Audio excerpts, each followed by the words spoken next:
Salomé. Salomé, dansez pour moi, Salomé. Je vous en supplie. Si vous dansez, vous pourrez me demander tout ce que vous voulez. Fût-ce la moitié de mon royaume. Au début, c'était comment on pourrait sensibiliser l'approche théorique ou historique d'une œuvre d'art au spectateur sans casser cette impression artistique qu'on peut avoir quand on est face à une œuvre dans une galerie ou dans un musée. On parie surtout sur l'immersion du visiteur dans un espace sonore et que ça puisse permettre de le capter, de le garder avec nous. Donc là, c'est encore avant le mixage de son. Il s'agit de ces 3 teintures qui ont été traitées, le vendage, les scènes galantes et le banc de l'autre côté. Ouais. La bande sonore elle va se déclencher seulement si on est face à ces teintures. Et ensuite, on va commencer à entendre un dialogue du côté droite qui va nous faire changer la direction et celui-là va se déplacer comme ça. Donc en fait, on est toujours très sûr d'où ça part. La technologie a beaucoup facilité cela parce que contrairement à d'autres parcours sonores, le spectateur il se déplace dans le musée, il est détecté, et les scénarios, les histoires viennent vers lui. Oh, génial! Vous pouvez voir devant vous le pressoir où nous récupérons le jus de raisin. Il va fermenter en fût pendant plusieurs semaines. Non, je pense que le tournoi, il faut qu'il se passe ici, quoi. Ouais, bravo.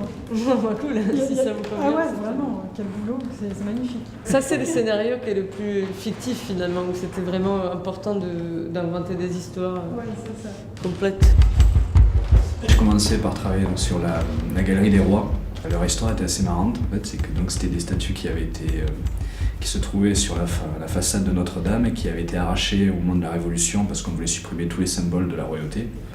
Et elles ont été retrouvées assez tard, vers la fin du 19e siècle.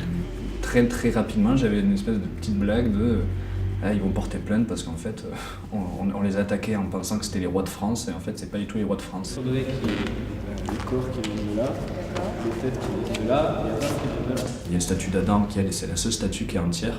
Donc du coup, c'est lui qui a l'autorité, puis en plus, c'est le premier-né de Dieu.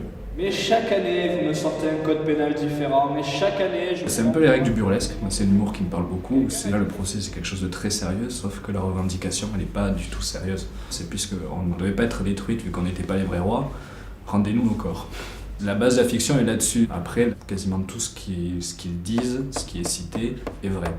Veuillez vous lever pour l'entrée de l'honorable Adam. Nous sommes déjà debout et nous n'avons pas de jambes. Ni de corps gracile.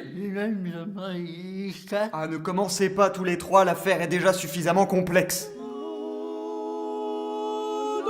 Mon nom complet, c'est Adam du revers du bras sud du transept.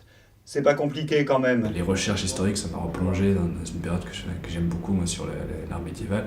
Et au niveau de l'écriture, réussir à écrire, c'était la principale ambition. J'étais bien entouré, bien encadré. Soit hyper énergique, très revendicateur dans tout ce que font les têtes. Guillaume, quand tu l'avais commencé à écrire, il a pensé vraiment à une image d'un procès américain, quoi. Un gros théâtre où vraiment quelqu'un qui... La théâtralité et l'énergie qu'il vous demande, ça vient de là, quoi. C'était extrêmement passionnant d'apprendre à manipuler un logiciel de montage, assez sérieusement, mine de rien. C'est tous ici que votre bras droit et vos jambes ne sont pas d'origine. Ils ont été remoulés. Oula, du calme. J'avais suffisamment de morceaux pour le faire.